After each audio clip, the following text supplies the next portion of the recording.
Small restaurant can accommodate a maximum of 40 diners. Is concerned that where the friendly, approachable staff are part of the draw, ordering employees to stop interacting with customers will tarnish its reputation. Being able to socially distance in a restaurant of this size will be so difficult, especially in terms of approaching the table and maintaining good service. Taking that away would make a different place to go out for dinner. Curry houses may not reopen post COVID-19. Good evening, viewers. Let me introduce you to my panel tonight. I've got with me Mr. Abdul Ahad, Cityspice Brick Lane. Good evening, Ahad bhai. Good evening, Assalamualaikum. I've got with me Ali Ahmed, General Secretary, Catering Association UK. Good evening, Ali bhai. Good evening, Shimu bhai. How are you? Alhamdulillah. I've got my second guest, third guest actually, Gulzar Khan, Masala Brick Lane, who could not attend tonight due to one of his friends. Many of you know hereby from Red Bridge Islamic Center. Current president, mother passed away tonight. Inna lillahi wa inna ilaihi raji'un. Ahad bhai, Assalamu alaikum, and welcome to Catering Association live Facebook show. How are you? Very well, thank you. How are you finding post COVID-19? We are about to open the restaurants in a day or two. How are you facing? I mean, how was your COVID-19 lockdown? Well, a bit boring. I've never been home so much in my life. Mm-hmm. I'm not one for staying home. I get up in the morning and grab a cup of tea and I'm at the door. I've always been like that for the last 22 years. Uh-huh. So, I've always got something to do, and this is the first time in my entire life that I just sit home and do nothing, which you can see is difficult. Definitely, Bobby and kids are happy to see you, I'm sure. I've never spent so much time with my kids and my wife since they were born. So, Yeah, definitely they're happy now. Good to see you. Anyway, the program, I mean, there was a program on BBC today, like curry houses may not reopen and post COVID-19. And obviously, I want to hear about this. I mean, you was one of the person that they interviewed. So please, can you enlighten us on this? Well, basically, they just wanted to air the thoughts of the curry industry. How difficult it's facing and what's going to happen in the future. I try to explain to them that, especially in Brick Lane where we are, I've been there the best part of 20 years. Yeah. Basically, most of them were in huge debt anyway. Most of the businesses were in some sort of debt to their creditors. And this is just a nail in the coffin. COVID-19. Some will open up, don't get me wrong. Some won't. And the tricky situation is the rates have been suspended, but the rents I don't think will ever get suspended in Brick Lane. But saying that, I mean, I've had a landlord who sends my rent demands 3 months before, and he every rent review he wants to put the rent up. Not in percentage, in thumbs up, £5,000-6,000 every quarter. But I always, I haven't got time for him. He always sends me the emails 2 months before the rent's due to be paid. He come up with something amazing. He sent me an email to suspend my rent for the next quarter. And Seriously? I fell off the chair. I was drinking my cup of tea, my tea fell on my shirt. And I've known him for 20 years. He's the kind of guy who, for the money, he'll email me constantly till he gets paid. So I sent him an email. I said, are you all right? Are you staying safe? And he said, yes, I want to make a goodwill gesture. I want to suspend this month's quarter. This quarter. And there's been 2 quarter payments due anyway. And the upcoming quarter is giving me 8 weeks to pay that as well on a 50% discount. Brilliant. And I never expected that from him, but none of the landlords in Brick Lane, I think, will ever do that.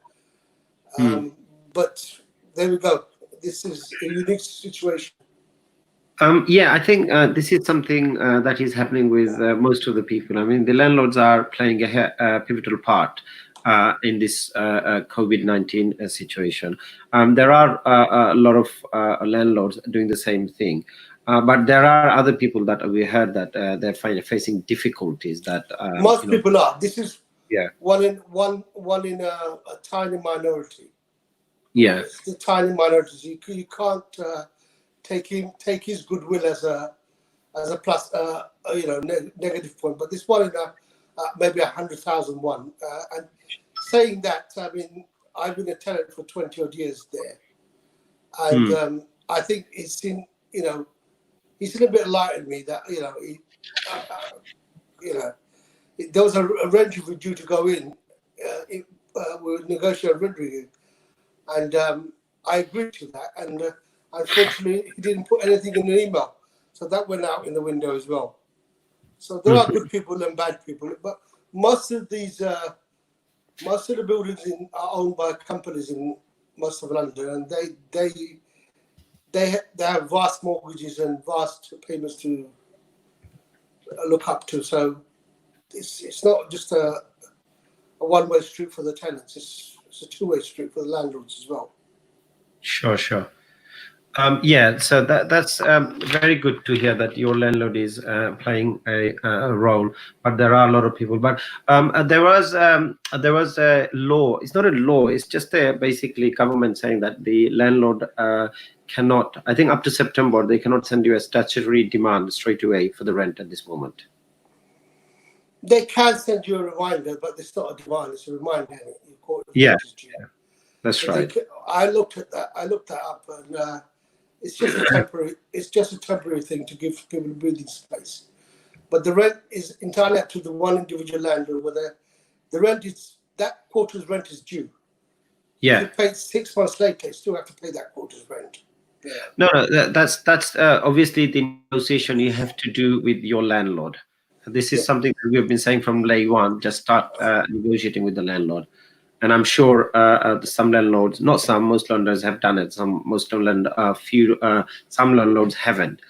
This is something because you're in Brick Lane. I mean, if Gulzar Khan was here, he would have said that he's having difficulties getting any discount from his landlord.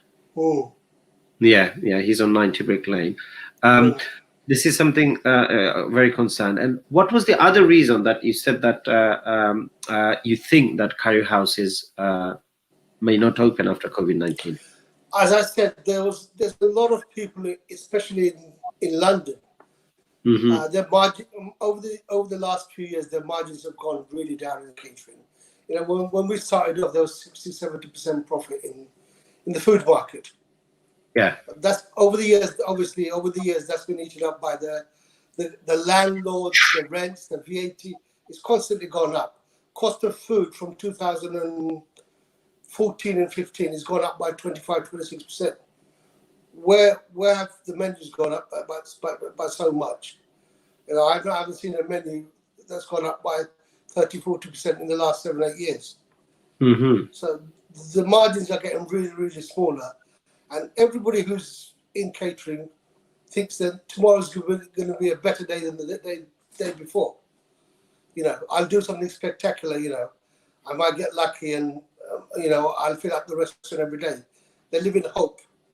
And the debt doesn't go away. The debt just keeps building up. Obviously, you know how difficult it is. All the restaurants, particularly in London, have a huge wage bill, a huge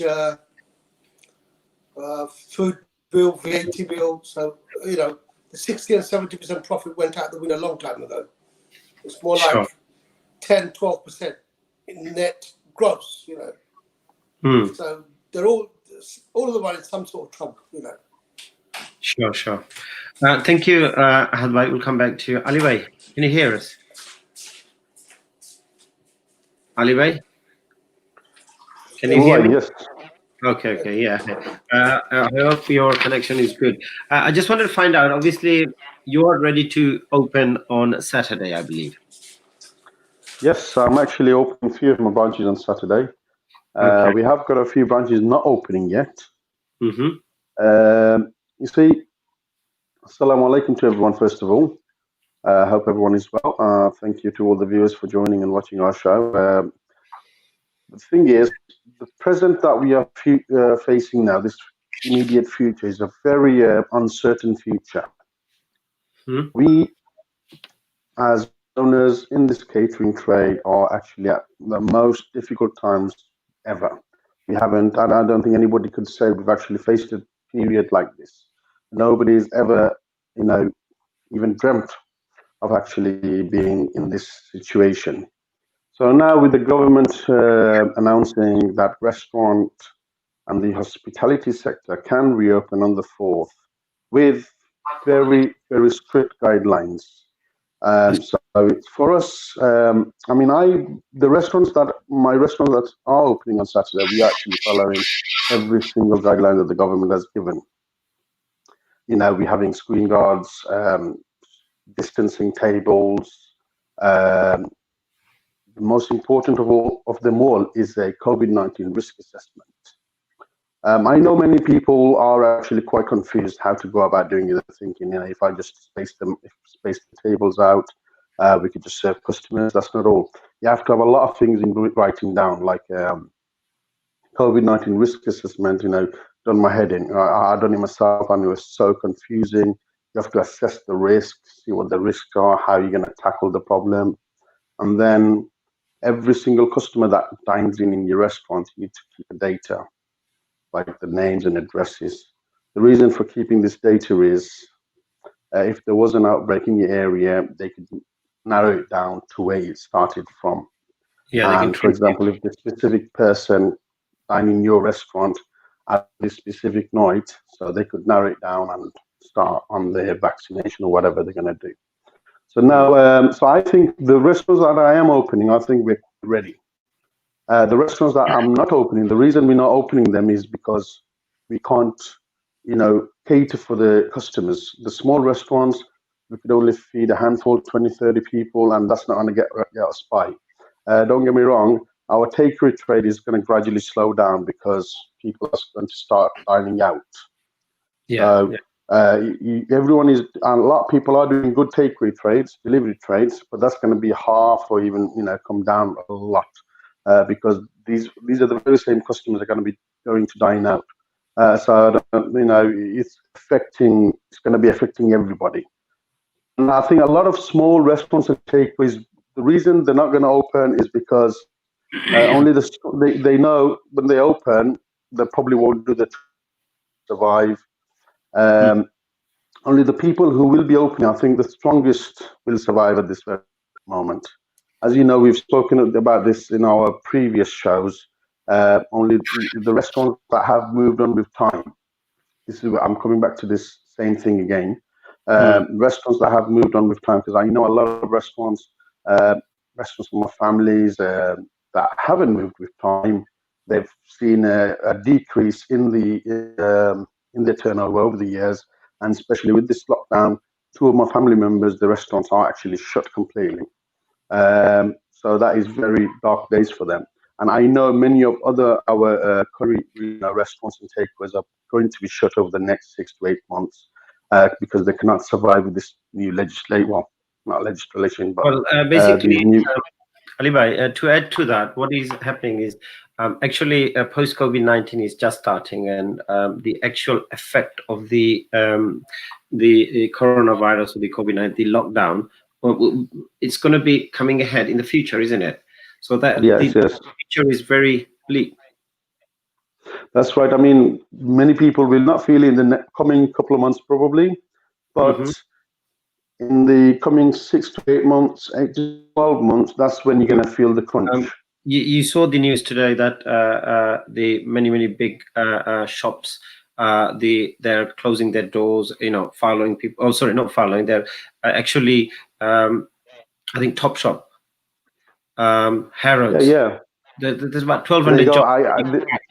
I mean, I know this one major franchise company that franchises Pizza Hut. This knock-on effect will come to the industry. No. It's not. This effect is not just on the curry industry; it's on every single sector. Yeah. I've just read the BBC News have done an article on the curry trade today. I've actually saw online. Yeah. Many curry houses will not reopen after lockdown. It's the same, the program we're doing. They done an article on it today. Actually, I've just seen it now. Yeah. So So Ahmed they is know there. as well. He was there. Ahmed was there. He was actually one of the person they got in. He got interviewed by the BBC. He's with us Okay. today. Yeah. So basically, Ahmed already touched on that regarding the issue that is going to be very tough, especially I know the rate has been the rate is not there for next 1 year, but the rent is a very big part of the business that needs to be paid out every quarter.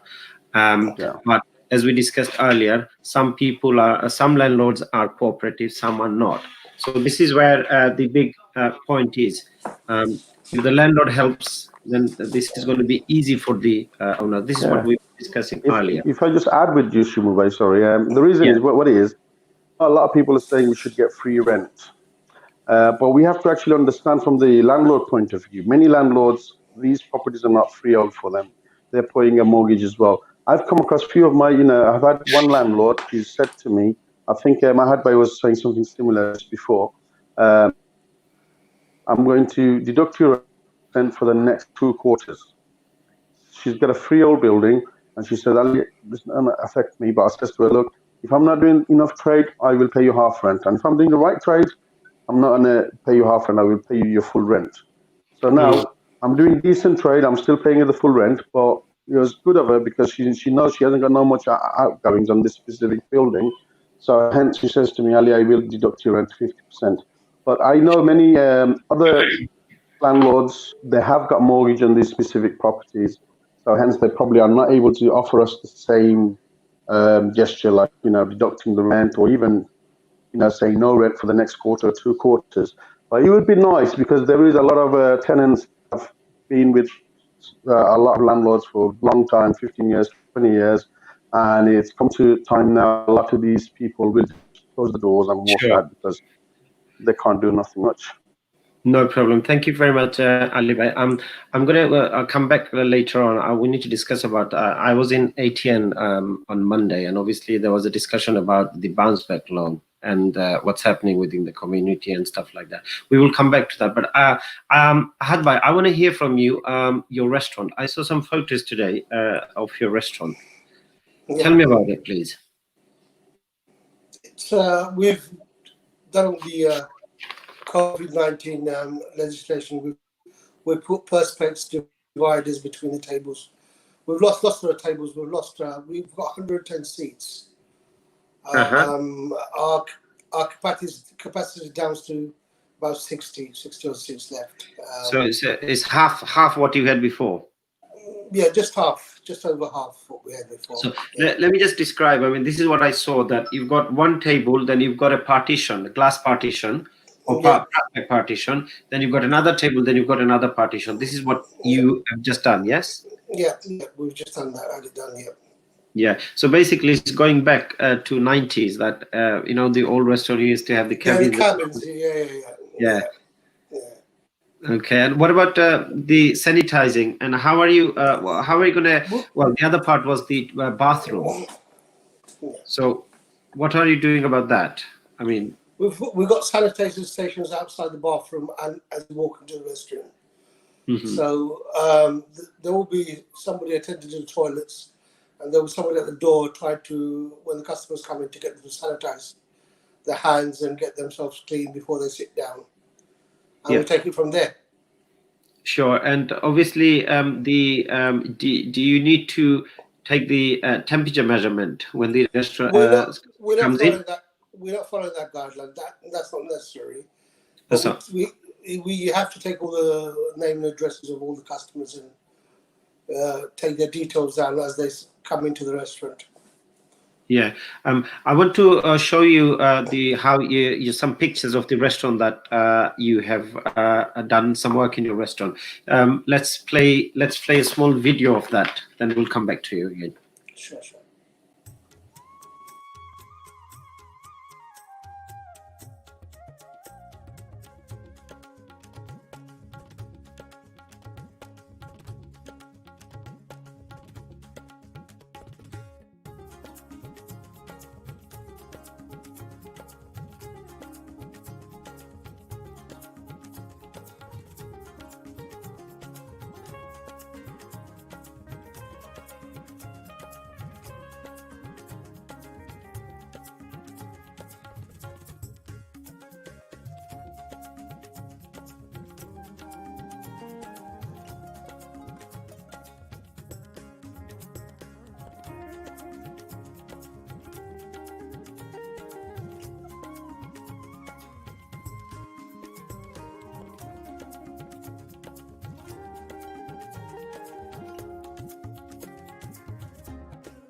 Yes, pretty much ready, Ahad bhai, to go on Saturday. Are you opening Saturday or Sunday?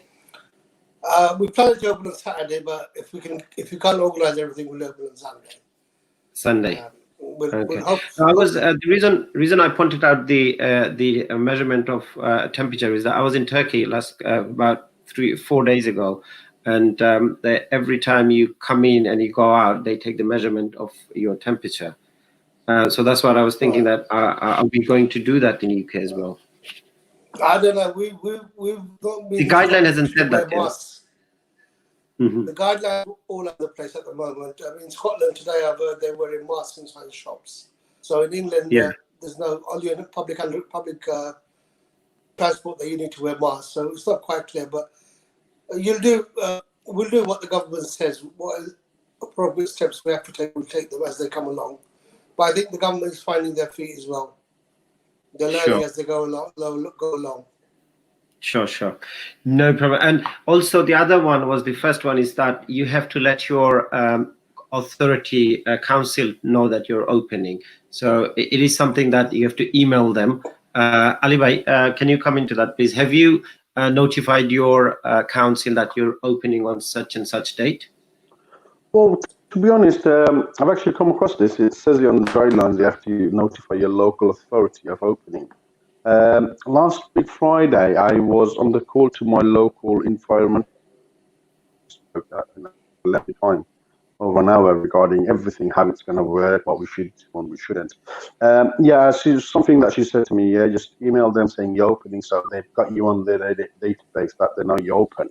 So I'd actually urge everyone to actually email, telephone, whichever means of communication you can with your local authority and say you are opening.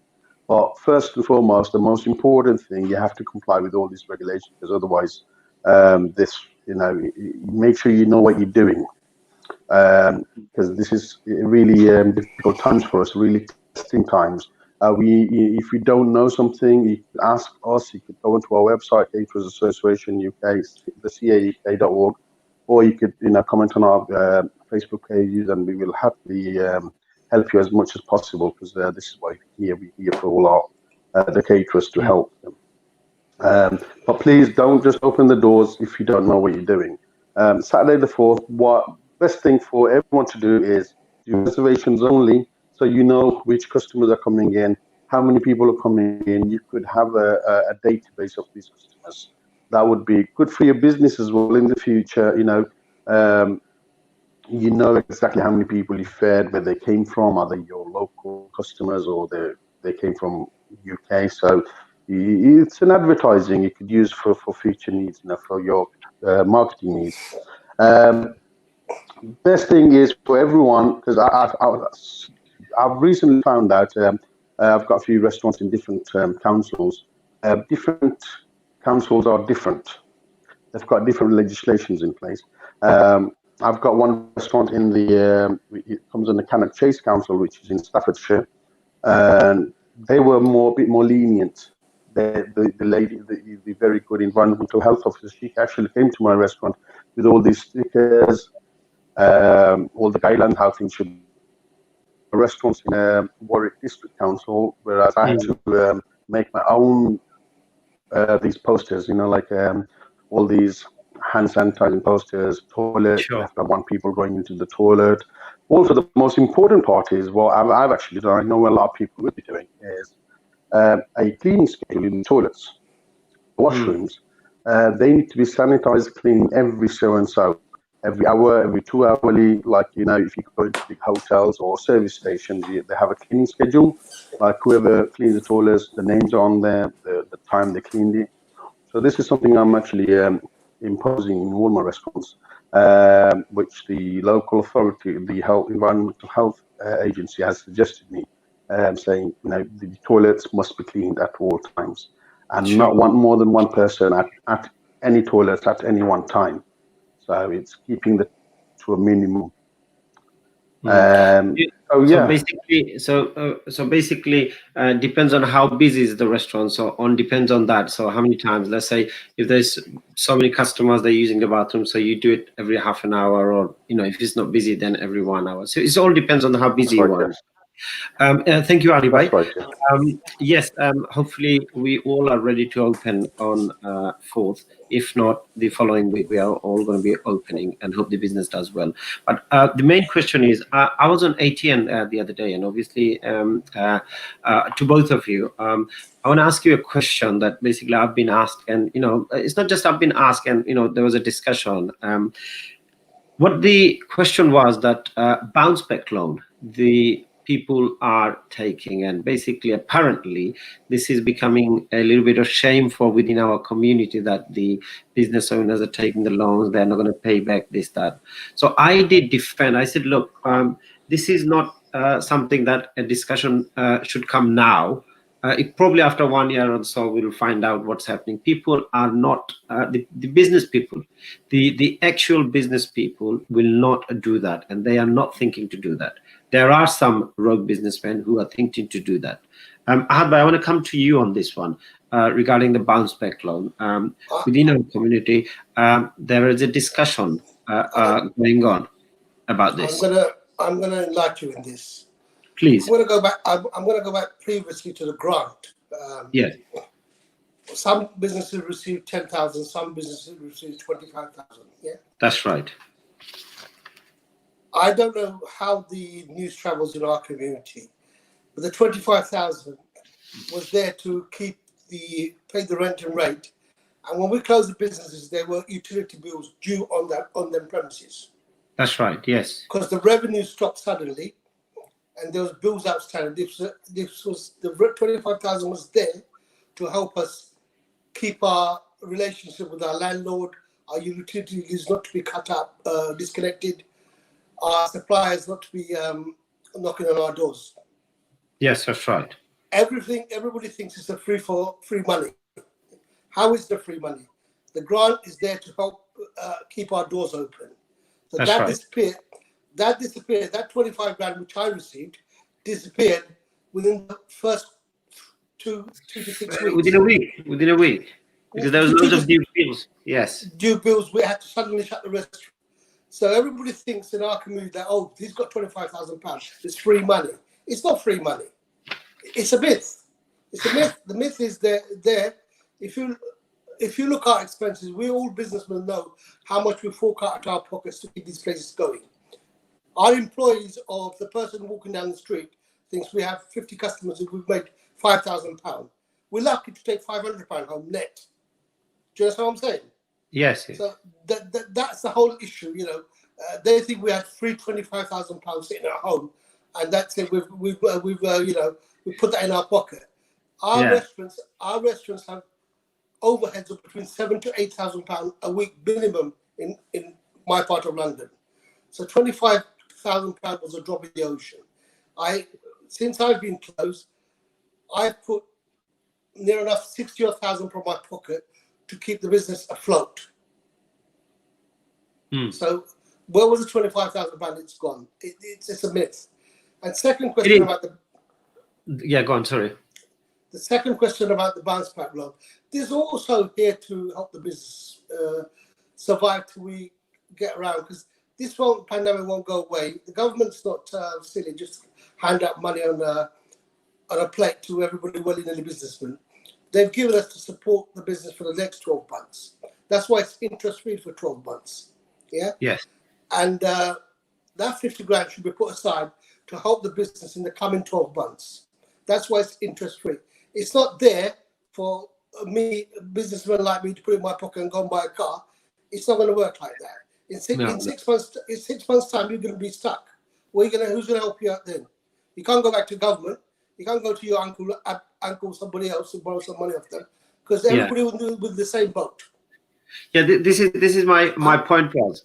Sorry. Can I just finish on this? Yeah, sure. I feel really strongly. I've had a lot of people, when they phone me, they keep asking me, have you had the bounce back? Have you had the grant? And I just keep laughing at them. The thing is that if somebody in a bad intention takes the money and doesn't pay for it, doesn't think he's going to pay for it, well, the HMRC are not stupid. They've given that money. They know where the money trail is. They'll pay that money sooner or later. I've never heard of somebody who hasn't paid their VAT bill. I've got a relative of mine. He sold a business 20 years ago. He owed some £3,000-4,000 pounds. They're still chasing for the money, and they have received taken the money off him. Basically they've recovered the money at the HMRC. So if somebody thinks they're going to walk away with 50 grand, it's a myth. It's not going to happen. The HMRC will pay the money. There'll be a money trail where the money's been taken out to, and that individual will be held responsible for that 50 grand. Sorry. No, I totally agree with you, but my point is, the point is afterwards, like if someone takes it or not, this is not the point. Point is, at this moment, the bounce back loan is to help the business. And the business owners who are taking this bounce back loan, they don't have no intention of thinking of running away and something like that. Because this is within the community, apparently that we as a businessman, we're making a shame. I mean, we're bringing shame to the community that we are taking this money and running away. Whereas only a fraction of the bounce back loan is come to our community, isn't it? Advice? Did you hear me? Sorry. No, I said only a fraction of bounce back loan has come to, has been withdrawn within our community, isn't it? We are small amount of people, small businesses that are collecting the bounce back loan, taking out the bounce back loan. We are just a small fraction of the community taking the bounce back loan, and it's there. The government has provided for us to help us with the business for the next 12 months, because this pandemic is not going to go away. And as I said, people who aren't in business are throwing these ideas around that we've got 50 grand in our pocket and 25,000 pounds. If you step in our shoes, you know exactly how it feels. How to, what sort of pressure we're under at the moment to keep our livelihoods going, and keep our livelihoods, keep our livelihoods and a roof over our head at the moment, Yeah. The rest is people make all sorts of assumptions, and I don't think it's to assume anything that a genuine businessman will walk away with 50 grand when he's got a £500,000 restaurant laid out in front of him. So, sure. How does that work? Yeah, that's right. Ali Bhai? Yes. Ali Bhai, yeah. Okay, What do you want to say on that? Yeah, I think as Ahmed said, you said as well, we're industry that claimed this BBL loan. I think what it is, these are rumors that I'm hearing. A lot of people I know many genuine business people. I think we've done a show on this, the business bounce back loan, as you can, recall a couple of weeks ago. And I've actually specifically said to people, I know many people are getting the loan because they need it. This is hence the government has pumped money into the trade industry because it needs to keep the economy going. Our community is a very good community, Bangladeshi community, but sometimes they don't actually know the exact reason for this loan. They think it's free money with the grant. I think it's free money. Restaurant owners are getting rich. That's not the case at all. They've got debts to pay off, rent, bills. There's a lot of things involved in any businesses. So I'm not even going to go into, I don't argue with people. If anybody says, "Oh, you guys got loans," you're not going to pay back. You see, out of 100 people, 99% of the people I know who has got the loan, they're definitely going to pay back. They've got a, like Ahmed said, £500,000 restaurant in front of them for £50,000. What they're going to do? They're just going to close the restaurant and walk away? Impossible. So we should actually put our ear out into these gossips or whatever. We should focus on what we need to be focusing on at this very moment, is how to actually survive. How for our businesses to survive in these hard times. There's going to be rumors like this. As you know, our community is a very difficult community. Anything happens, there's always gossips, rumors going around. So I urge everybody, even now, if you are getting the loan, I know many people got the loan as well.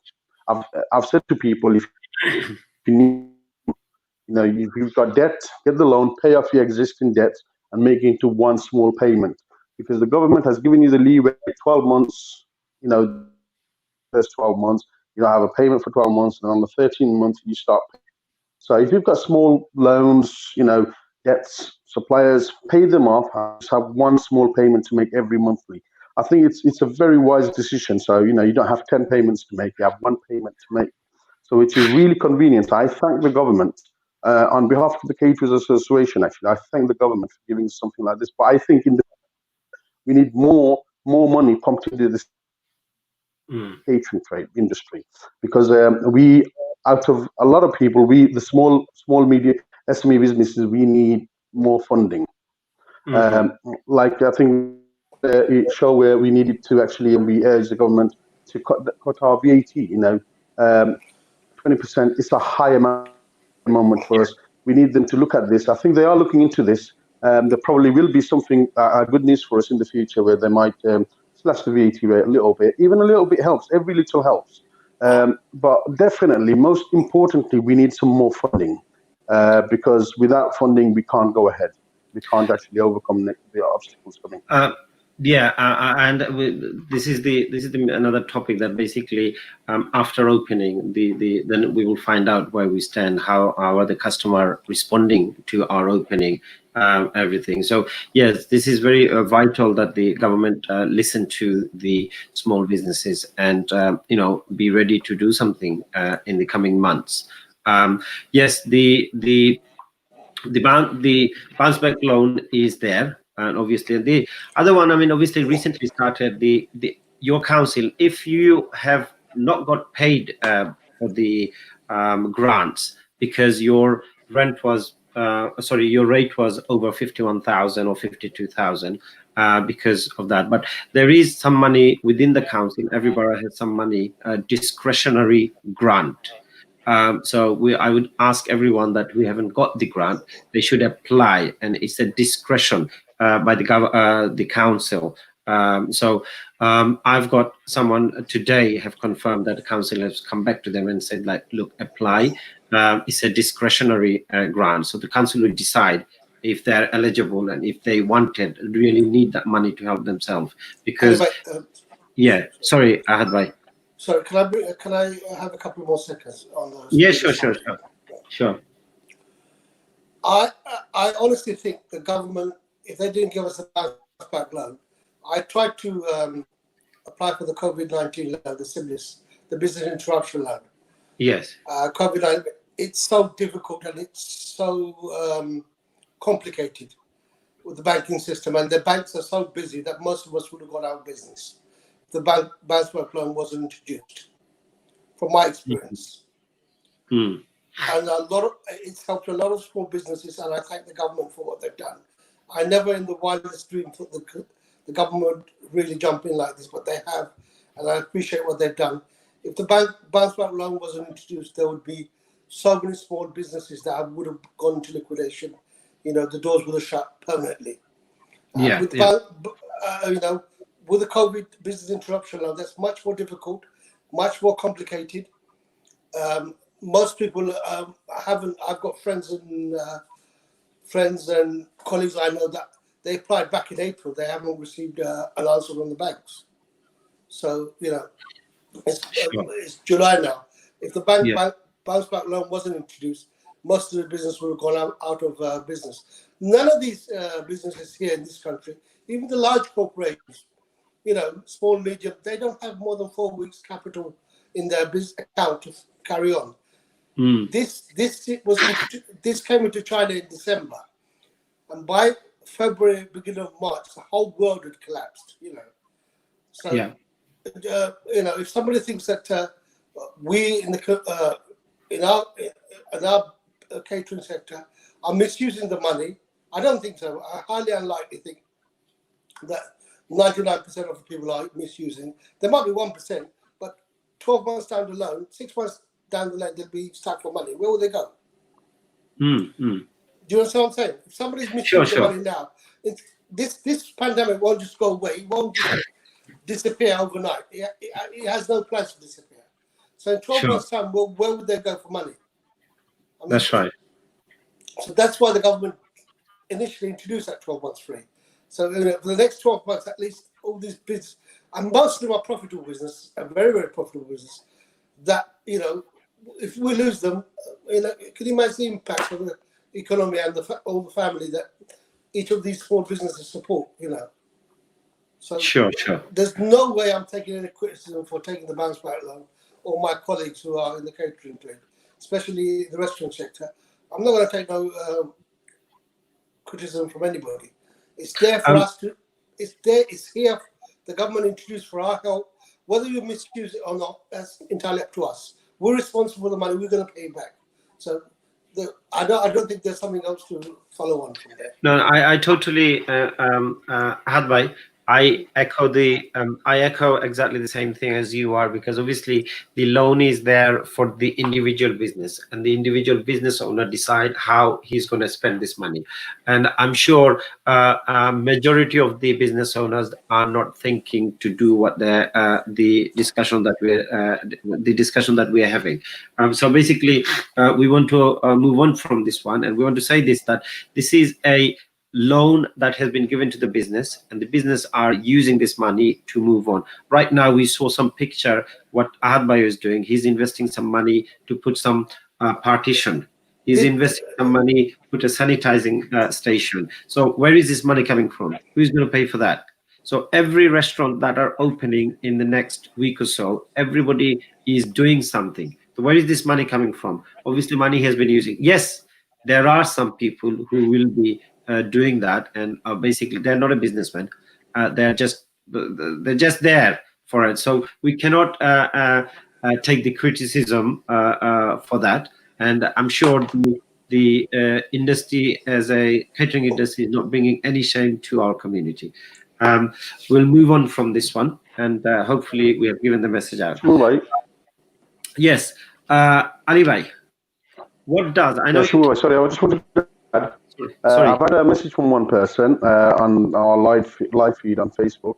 A gentleman named Tariq Hunt. He has a question for us. He's saying, "Do you have to have screening between tables, even if they are 2 meters apart?"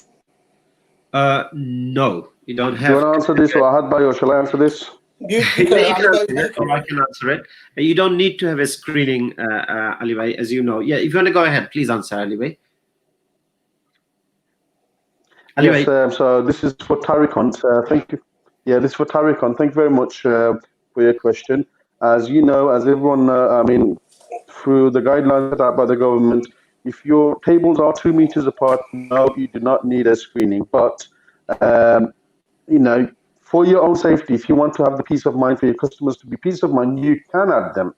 This is totally up to you. But legally, you're not obliged to have any screenings if it's 2 meters apart. It's not a problem. But there is also rules. The other rules are, I want to get this clear, right? If your tables are back to back, okay, with a little bit of distance, it doesn't need to be 1 meter, it could be half a meter distance, you still don't need screening between them either. So a lot of people are actually confused, and I was actually clarified this by my local mental health officer. If the tables are back to back, like boothing systems, you can have if you've got a small gap in the middle, like for example, half a meter gap, so there is no need for any screening at all. So I hope this clarifies this question. Sure. Ali Bhai, I know you've touched on this, but I want to know, what does the government need to do and the owner needs to do in the next 3 months? I mean, first of all, I'll actually, from my point of view, and I know a lot of my fellow businessmen, fellow people in the catering trade have the same view. The government, as they are doing in the other sectors, they need to pump more money into our sector, specifically the leisure and the hospitality sector. They know this is the backbone of the country. Especially the Indian trade. We pay over, XYZ amount of money into the taxman every year, and this is the backbone of the tourism. The curry is the UK's #1 dish. Chicken tikka masala is the UK's favorite dish. So I think the government will do a lot to actually save this trade. Hence, there was there was a news made today by the BBC. A very big channel on this specific sector. So I think I urge the government to actually help us in future, because our hard times are coming. Our hard times is not tomorrow, it's not next week, but the months ahead. These are hard times. So I'm pretty sure the government will be, pumping money into this, into our sector, and also us as the restaurant owners. The most importantly, what we need to be doing is following guidelines, strict guidelines, because this is to follow guidelines not easy. It costs money. For example, we have customers coming into our restaurant. We have one table, as before, if one table booked out, all we do is change tablecloths, lay the new settings again. But now it's not like this. And what I've done, I've actually made one-time use menus, B4 size. So I'm going to be giving menus to customers as they come in. It's going to be actually laid out on the table. So once they're gone, once they've used these menus, I'm going to throw them away. I've streamlined the menus. So it's more easier to work with in the kitchen. As you know, you still have to maintain your distance even in the kitchen. So I've actually made it easier for my staff. I've took away dishes that are time-consuming to cook. So these are the steps us as business owners, we need to see which way we could work to make things easier for us. But please, if you're unsure about things, you contact us, contact your local authority, get guidelines, but don't just think and do it, but be sure and do what you need to do. Thank you. Sure. Thank you, Ali Bhai. Ahmed Bhai, we are coming, our show is nearly end. I want to hear from you. What do you think the government needs to do, and as an owner, what we need to do for the next 3 to 6 months? I've had a long, deep think about this. Possibly a bit. They've been very supportive so far, and a bit more support for us for the coming months to survive the next 12 months will be very difficult for us. Yeah. And possibly support us financially. We don't want no more grants. If we can extend the bounce back loan for another 12 months, absolutely most of the business will survive in the coming future. Possibly let us borrow £100,000 on the bounce back loan scheme, for another 12 months. Some business can carry on trading. And obviously in the long run, if there's a business, they receive the revenue, they receive the taxes, they receive the PYA and so on. So open shop is better than a closed shop. That's what I say. I want to touch on another thing about the furlough scheme. Yeah. The furlough scheme was introduced for employers to keep the employees in employment. Yeah. I read an article today that it's made them not want to work. Some of the furlough people they're deliberately not want to work because they're receiving the furlough payments. I urge all our caterers and all our restaurateurs that if you do open the restaurants up and your staff do come into work, and not encourage some of them to stay on furlough and some of them to come in, balance them rather than have them 3 days on and 3 days off, so everybody gets equal share. And I'm glad they're winding that furlough scheme up in 3 months' time, because I think that's become a headache for our community, especially with our people. They think it's there to support them for the next few years till the pandemic clears up. And I think that's a wise thing they have done. Yeah, sure. Okay, thank you, Ali Bhai. You're asking for furlough to end, and obviously for our restaurateurs to equally share it amongst the staff that comes in 3 days and next staff comes in 3 days if they are furloughed. That's good. Yes, our show has come to an end, and what I want to say is that basically the restaurants are opening on Saturday, and hopefully within the next week, most of the restaurants will open. And we wish them all the best going forward. And obviously, it's going to be a bumpy ride because of the current situation and the situation coming ahead with the recession looming on our head very soon. Big shops, big companies are closing down. That will have a knock-on effect on our industry too. We want the government to look into all this and try to accommodate the demands that we have put forward. One of them was that bounce back loan payment removed to not 2021 but 2022, so extend for another 1 year. VAT to be scrapped or reduced. So these are the main two things that we have asked for the government, and hopefully in the coming years we'll have something in coming months. The governments will listen to us and do something for the industry. And those of you who are opening on Saturday, good luck. And those who are thinking to open, come along, open up. It's been 3 long months, and hope it's going to be a good one. Thank you very much, and see you soon.